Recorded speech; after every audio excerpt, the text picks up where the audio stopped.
Welcome to 50 Ways to Succeed at Work, where you hear stuff about ways to succeed even the most well-intentioned colleagues, advisors, careers officers and HR departments may never get around to mentioning.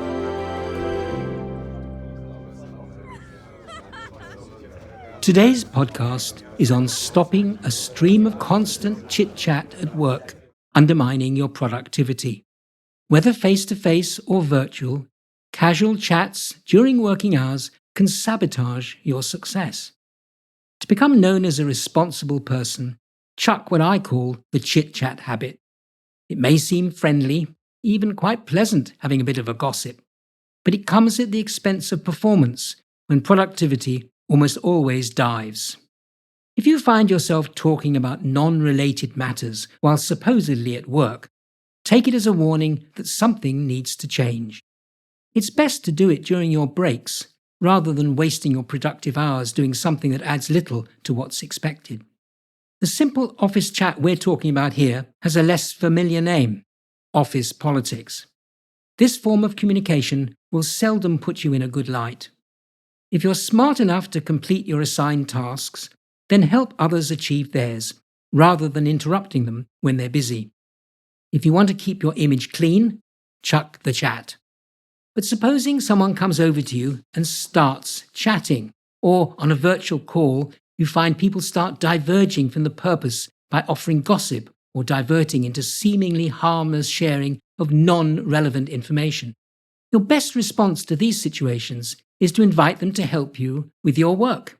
That way you politely get the focus back on what counts, which is your work performance. When you and others get over-social at work, it may contribute to a peaceful atmosphere, yet this is almost certainly outweighed by the adverse impact on productivity. So how do you get the balance right between excessive talking at work and lost productivity? First, do you know what the biggest time wasters at work are? Can you guess how those precious minutes of chat impact everyone's performance?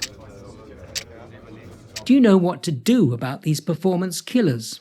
Well, let me tell you about the main ones causing the damage. They include smartphones and texting, messing with the internet, gossip, social media, unexpected mails, and co-workers dropping by. Each of these has a different impact, but let's not get distracted by detail. It's enough that all of them usually involve excessive talking. Second, when the social butterflies come winging your way, for example, respond tactfully by suggesting that they might visit and help someone else with their work. Or you could propose that they might organize some much-needed training or briefing on some current office issue. When deadlines and goals are explicit, chit-chat can be destructive, so it's right for you to use these to help focus on essentials. It's also true that a healthy dose of socialization at work supports teamwork and helps with group cohesiveness. Much of the urge to indulge in chit-chat comes from boredom. If you're on the receiving end of this, you may need to take evasive action, such as wearing headphones to avoid being disturbed at work with wasted chit-chat. Headphones and earbuds deter people from interrupting. Research shows that colleagues will usually pass by without saying a word when walking by someone wearing headphones. To promote creativity and better communications, some organizations encourage an easy culture in which unscheduled chats happen all the time. But even in those places, the chat is usually carefully confined to the boundaries of work and current goals. So what action am I suggesting? Well, first, give chit-chat situations at work a wide berth. Explain to chatty visitors that you need to focus on work right now. And if the conversation starts to be about an absent person at work, respond that you don't like talking about someone behind their back.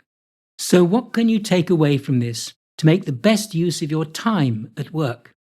The main message from today's podcast is to avoid squandering your time on an overly social or irrelevant process of chit-chats.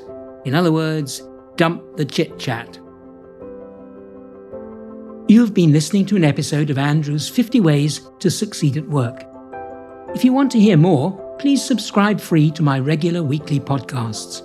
Visit the50ways.site for transcripts, e-learning, and join a growing community of people who seriously want to succeed at work.